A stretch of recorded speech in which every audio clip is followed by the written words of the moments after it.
Olá, alunos dos quartos anos, tudo bem? A professora Tatiane aqui de novo, mais uma quarta-feira de estudos para mais uma orientação de estudos. Vamos lá? Hoje nós vamos estudar então o Ler e Escrever, o EMAI volume 2, que vocês têm em mãos, o livro novo que foi entregue esses dias para vocês. E nós vamos trabalhar primeiramente o Ler e Escrever, língua portuguesa, na página 144. Vamos lá? As partes que compõem uma notícia, uma visão geral, ok? Então, nós estamos trabalhando aí há um tempo já com jornais, certo? Ele pede o seguinte pra gente, ó. Em grupos, estudem as notícias prestando atenção nas partes que estão organizadas e façam um registro. Listem todos os itens de que as notícias são compostas e marquem no quadro. Depois, compartilhe com seus colegas ou professor as observações feitas e complete o quadro com as contribuições dos outros grupos. Então, vamos lá. Vou dar uma ajudinha, porque vocês vão fazer isso sozinhos, ok? É lógico que com o auxílio dos professores, aí podem chamar e perguntar. Mas vamos lá. O jornal, ele é composto por várias partes. Então, nós temos ali, né, a parte da capa, que nos traz ali um resumo de tudo, um índice de tudo que eu vou encontrar no corpo, né, dentro do jornal. Então, eu tenho ali as manchetes, que são os meus títulos, né, em negrito, os títulos em fontes altas. Eu tenho também ali um resumo da minha matéria, né, uma sinopse ali, né, um resuminho do que vai ser falado dentro da notícia, né, no seu corpo integral da notícia lá dentro do jornal. Até nós vamos falar mais para frente sobre isso, o nome, trabalhar, explorar mais essa parte do resuminho da notícia. Nós temos fotografias, né, registradas, nós temos o nome ali dos colunistas que escreveram aquela notícia, dos repórteres que abordaram, né? Nós temos as legendas das fotos que nos traz, às vezes, alguma informação. Nós temos também o box complementar. Eu vou mostrar no próprio jornal o que são os box complementar, ok? Então, vamos lá. Vou deixar para vocês explorarem esse quadro uma notícia no link da descrição do nosso vídeo de hoje, tá bom? Então, vocês vão entrar no passo a passo que eu vou fazer agora com vocês. Vamos lá? Vou deixar o link desse jornal digital, tá? Do de hoje, ó, né? Do diário de hoje. Então, ele traz aqui todas as versões em PDF. Nós vamos trabalhar com essa aqui, ó. A do último dia de outubro, a do dia 31/10. Vocês vão abrir aqui, ó, tá vendo? Abrir o PDF. Então, vocês vão abrir o jornal na íntegra, só que digital, na tela ou do seu computador ou do seu celular, prestem atenção. Qual a notícia que, por bem, eu decidi que vocês retirem as atividades do dia de hoje, da aula de hoje? Essa notícia aqui, ó. Contratações com carteira assinada em Rio Preto são recordes em setembro, né, ó. Então, aqui ele traz um resuminho desse título, ou seja, dessa manchete, né, um resuminho do que vai ser falado e me direciona a página em que eu vou encontrar a notícia a respeito dessa manchete e desse resumo. Lembrando que o jornal, então, é do dia 31 de outubro, ok? Então, ele me direciona a página A2. Então, vamos lá. A2, na área da economia, né, olha, no caderno cotidiano, que nós já aprendemos sobre isso, eu tenho aqui um outro subtítulo, né, da minha manchete, ou seja, da minha notícia. Setembro tem recordes de contratações com carteira assinada desde o início da pandemia. Então, isso acontece aqui em Rio Preto mesmo, né? Tenho aqui como o colunista, quem redigiu essa notícia foi Vinícius Lima. Tenho a legenda da minha imagem, da minha ilustração aqui, ó. Rio Preto registrou em setembro recorde de contratações em carteira assinada. Vocês vão ler na íntegra a notícia e colocar as indicações que pede na tabela da página 144, ok? Então, vocês observam aqui, olha, ó, na capa, né, do nosso jornal, do Diário Oficial de Rio Preto, as manchetes, eu tenho os resuminhos das minhas notícias, uma prévia do que vai ser falado, tenho aqui também, né, alguns títulos em cores realçadas diferentes, outras da área da saúde. Então na verdade, o apanhado total está na capa do nosso jornal. E eu tenho também o que eu disse para vocês, box complementares, é algo desse tipo aqui, ó. Vocês percebam que eu tenho aqui o meu subtítulo nessa reportagem aleatória, tá? Eu só vou explicar o que é o box complementar para vocês. São essas caixas, ó, de texto que geralmente estão localizadas nos cantos das páginas, ou nesse caso no centro, né? Para tratar paralelamente de um assunto relacionado ao texto, né? Então, esses são os boxes que complementam a minha notícia. Eu percebo que a notícia em que eu indiquei não possui box complementar, então ela não tem esse tipo de conteúdo na nossa notícia desejado, ok? Então, é isso que vocês vão fazer em língua portuguesa. Ó, título. Pede 2 notícias. Uma eu vou deixar para que vocês escolham. E a outra eu faço questão que seja aquela do recorde de carteira assinada, de empregos, ok? Então, o título, já mostrei o que é, o subtítulo, a data, né? Que foi escrita, a autoria da notícia, eu mostrei para vocês o nome de quem escreveu, onde se encontra. Possui fotografias? Possui box complementares? Expliquei também. Se você escolheu uma que contém, então você coloque. Qual é o fato noticiado? Onde ele ocorreu? Como ele ocorreu? Quem eram os envolvidos e por que ocorreu? Então, dentro daquele jornal do dia 31 de outubro, vocês vão explorar e manuseá-lo para encontrar essa segunda notícia de escolha de vocês, ok? Vai estar, então, no link aqui de cima e eu entrei passo a passo para vocês perceberem. Agora, vamos para a aula de matemática, no EMAI, nas páginas 21, 22, 23, 24 e 25. Nós vamos fazer a sequência 19 inteira. É bem simples, porque ela fala do nosso sistema monetário. Porém, a professora vai ter que explicar, exemplificar algumas situações. Vamos lá? Ó, certamente, você sabe que o dinheiro que circula no Brasil é denominado real. Faça uma lista de coisas que você poderia comprar com cada uma das cédulas desenhadas abaixo. Então, eu tenho aqui o nosso sistema monetário, como já disse o enunciado, e vocês já conhecem, é o real, né? É o nome do nosso sistema monetário.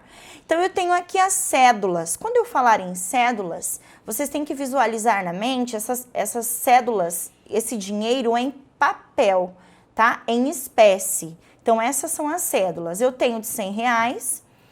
Agora, né, no ano de 2020, saiu a cédula de 200, por enquanto não tão usual, por isso que ela não consta em nossa página. Então, as mais usuais e as corriqueiras são essas, a cédula de 100, 50, 20 e R$10. Ele pergunta, né, então, o que eu compraria, né, com R$100? Pense aí, uma coisa que você gosta, né, o que você gosta que valeria próximo a esse valor? Coloque aqui, descreva o produto ou várias coisas, né? Descreva, faça aqui uma soma, se você precisar, se sobrar troco para R$100, e com 50, o que você compraria, né? E com 20, o que você compraria? E com 10? E assim vai. Vamos para a página 22. Na página 22, ele já me traz, ó, além das cédulas, que são as de papel que a professora acabou de dizer, em nosso país circulam moedas de diferentes valores, ó. Então, eu tenho as moedas que expressam os centavos, né, do nosso real. Então, eu tenho a moeda de R$1, de 50 centavos, 25, 10, 5 e 1 centavo, né? Então, ele me propõe uma situação, um problema aqui, ó. Francisco gostava de juntar moedas para trocar por cédulas na banca de jornal do Sr. Paulo. Na segunda-feira, levou um saquinho com moedas para trocar e recebeu R$5 do Sr. Paulo. Quais e quantas moedas ele tinha? Escreva 2 possibilidades. Então, se ele recebeu R$5 do dono da banca, do Sr. Paulo, ele levou várias moedas que compõem este valor de R$5. Pense um pouquinho e crie alguma maneira aleatória de moedas, não de cédula, moedas que compõem esses R$5. Se for, por exemplo, composta só por R$1, quantas moedas de R$1 para totalizar R$5, né? E de 50 centavos, quantas eu preciso para totalizar os R$5, né? Olha, outra situação, problema. Na semana seguinte, Francisco levou outro saquinho com moedas para trocar. Agora ele tinha 9 moedas de 50 centavos, então vocês vão precisar ir organizando esses valores para depois calcular. Então, olha lá. 9 moedas de 50 centavos, 6 moedas de 25 centavos, 20 moedas de 10 centavos e 2 de R$1. Qual cédula ele recebeu do senhor Paulo? Então, vocês vão calcular aqui, dentro desse quadro, essas possibilidades em moedas. Então, aqui, olha, eu tenho uma representação decimal de valores do sistema monetário brasileiro. Então, eu trouxe aqui, por exemplo, ó, suponha que R$1 você divide esse valor em 10 partes iguais. Eu tenho 1, 2, 3, 4, 5, 10 moedas de 10 centavos para compor R$1, né? Que, na verdade, nós também estamos inserindo fração. Ele corresponde, né, ó, tem 1/10 do real ou 10 centavos, ou seja, uma parte das outras 10 que compõem R$1. Certo? Então, aqui ele está representado em forma fracionária e aqui eu falo em forma decimal. Decimal nada mais é do que os números com vírgula, que nós estamos agora começando a aprender e a explorar. Os números não são mais só inteiros e naturais. Agora eles vão vir com vírgula. Então, preste atenção. Eu tenho aqui, olha, ó, antes da vírgula, seja unidade, nesse caso aqui, olha, R$1, por exemplo. Unidade, dezena, pode ser até centena, enfim, da parte inteira do real, ou seja, representado por cédula de papel, as partes maiores, os números naturais do meu real. Já após a vírgula, que representa os meus centavos, eu tenho os meus décimos e centésimos do meu real. Então, eles sempre vão vir em duas casinhas. Por quê? Porque eu tenho 99 centavos para completar o R$1, entende? Então, eu preciso de duas casinhas somente, décimos e centésimos. Então, essa parte aqui, que nesse caso é inteira, é exata, que é 00, pode ser 0,5 centavos, pode ser 50, que é 50 centavos, pode ser 90 centavos com 9 com 0. Então, se tiver centavos, ela vem depois da vírgula, ou seja, à direita da vírgula, certo? Porque à esquerda da vírgula está toda a parte inteira do meu real, tudo bem? Então, olha outra situação. Suponha que eu divido em 100 partes iguais o meu mesmo R$1. Então, eu vou ter aqui, olha aqui, ó, 100 moedas de 1 centavo, né? 1 centavo com 100 moedas de 1 centavo compõem R$1. Então, eu tenho 1 centésimo do real ou 0,01 centavo, né? Porque é um só. Tudo bem? Então, eu trouxe só duas demonstrações para que facilitem vocês a resolver a página da atividade de hoje. Vamos agora para a página 23. Na escola de Renata, vai haver uma mostra cultural. A diretora Kátia fez uma compra de materiais e anotou os gastos em um quadro. Então, eles gastaram. Na primeira coluna da minha tabela, eu tenho os produtos descritos aqui, percebam. Na minha segunda coluna, eu tenho alinhados nas linhas dos produtos os preços, né? Ó, o preço total gasto em cartolinas, em cola, em papel pardo e painéis. Alunos, prestem atenção.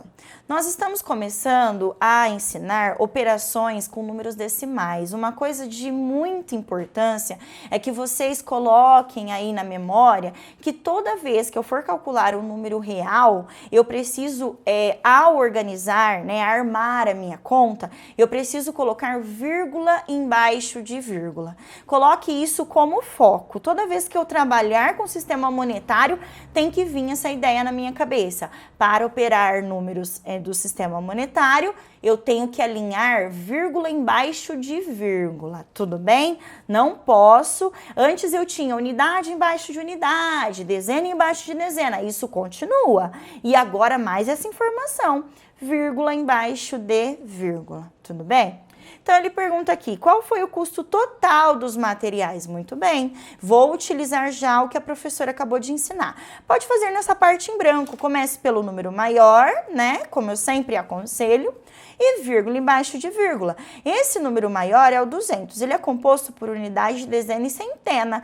Já a hora que eu for alinhar lá, né, por último, no meio, 97, ele é só composto por unidade e dezena. Então, preste atenção no alinhamento da vírgula, das unidades e assim por diante, tudo bem? Professora, mas eu tenho todos os meus centavos exatos, eles são zerados, eu preciso colocar eles? É bom que você coloque para você ir se familiarizando com contas de vírgula, ok? Uma hora que aparecer 10 centavos, 50 centavos, você já tem isso em mente, né, para alinhar as vírgulas. Então, vocês vão fazer aí, né, o custo total. Que conta que me traz o total do custo dos materiais, né? É a adição? Sim.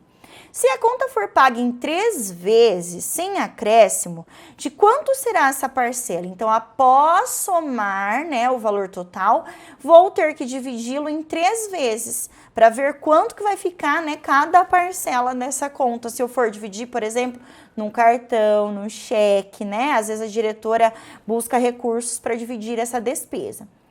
Então, ele pede na C. Se a conta for paga à vista, com 5 cédulas de 100 reais, então pense, cada dedinho vale 100 reais. Quanto eu vou ter no total? 100, 200, façam a conta. Aí ela pergunta, haverá troco? De quanto? Então, eu preciso saber quanto vai dar, né, a despesa total, para assim subtrair do valor das 5 cédulas de 100 que eu também vou ter que calcular e colocar as respostas nas entrelinhas. Tudo bem? Vamos para a página 24. Outra situação que a gente encontra muito, né, no nosso cotidiano, que são as promoções de jornaizinhos de mercado, eles deixam em nossas casas direto. Então, vamos lá, observe o panfleto de propaganda de um supermercado e responda. Qual é o produto, qual é o preço do quilo do queijo de coalho? Então, eu tenho aqui o queijo de coalho, cujo preço do quilo, né, é R$18,90. Toda vez, crianças, que vocês forem expressar em reais a resposta, por obrigação, vocês têm que colocar a grandeza em que ela está ou significa. Se é em quilo, coloca o KG. Se está falando de reais, eu preciso obrigatoriamente pôr o R e o cifrão, que é o que representa o nosso sistema monetário. Dessa maneira, eu vou entender que você está falando de preço, tudo bem? E não só R$18,90, mas o R cifrão é importante para trabalhar com o sistema monetário, quando for falar de real, certo? Então, qual é o preço? Então, eu vou colocar aqui, o preço do queijo coalho é de R cifrão R$18,90, tudo bem? Olha as outras perguntas. E o preço do copo de requeijão? Aqui está. Qual é o preço da salsicha? Está aqui, certo? Então, respondam por extenso, para que vocês explorem aí a interpretação, né, escrita também. Agora, ele pede o seguinte para mim. Se uma pessoa comprar todos esses produtos que aparecem no panfleto, quanto ela irá gastar? Como eu faço, então, para calcular todos esses produtos do panfleto? Né? Posso utilizar o espaço ocioso aqui no meu livro, professora? Posso, devo, né? Então, eu peço para que vocês façam a continha e não esqueçam da minha dica, vírgula embaixo de vírgula, até porque aqui eu tenho que calcular meus centavos. Então, essa dica é muito importante nesse momento, tudo bem? Ó, se ela der 2 cédulas de 20 reais, para pagar a compra, quanto receberá de troco? Então, calcule primeiro 2 cédulas de 20, né? Nesse caso, cada dedo vai valer 20. Quanto ela vai ter, né?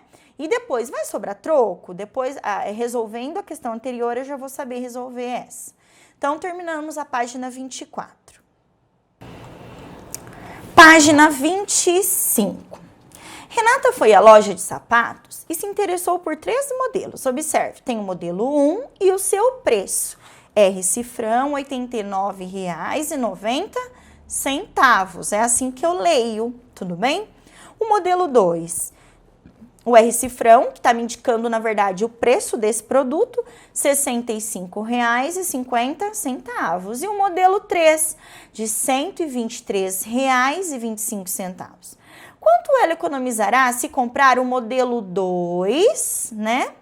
No lugar do modelo 1, escreva a resposta por extenso. Então, eles querem que vocês calculem o que ele pediu e depois por extenso, por escrito, e não só valores e algarismos. Tudo bem?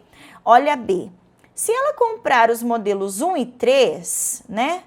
Quanto pagará no total? Escreva a resposta por extenso. Então, vocês vão pegar qual é o valor maior, o modelo 3 ou o modelo 1? O modelo 3, professora. Coloque ele em cima, o número maior sempre em cima, ok? E debaixo dele, por sua vez, né, o modelo 1. Alinhe vírgula embaixo de vírgula, né? Calcule o total dos dois modelos e escreva por extenso, tá? O quanto ele vai gastar. C. E se decidir comprar 2 pares do modelo 2, com cores diferentes, quanto ele gastará? Escreva a resposta também por extenso. Então, uma vez que a professora já explicou que para escrever por extenso eu tenho que entender que antes a minha esquerda da vírgula está toda a parte do meu real, do meu inteiro, e à direita da vírgula está a minha parte dos centavos, é dessa maneira em que eu escrevo. Eu leio o algarismo e explico reais, porque é a parte inteira, né, do sistema monetário, e à direita os centavos, que é a minha parte, né, fracionada, porque ainda não completou o meu real completo, exato. Então, matemática terminamos por aqui. Temos também, em nossa descrição do nosso vídeo aqui em cima, o link para a aula de arte. Ok? Então, vocês vão ver lá o processo de criação num projeto de dança. É muito interessante, mega interessante. Professor, o que eu tenho que fazer após assistir o vídeo do link da aula de arte? Então, eu quero que vocês assistam o vídeo, registre aí como você se sentiu no seu caderno, o que mais lhe chamou a atenção, né, desse projeto.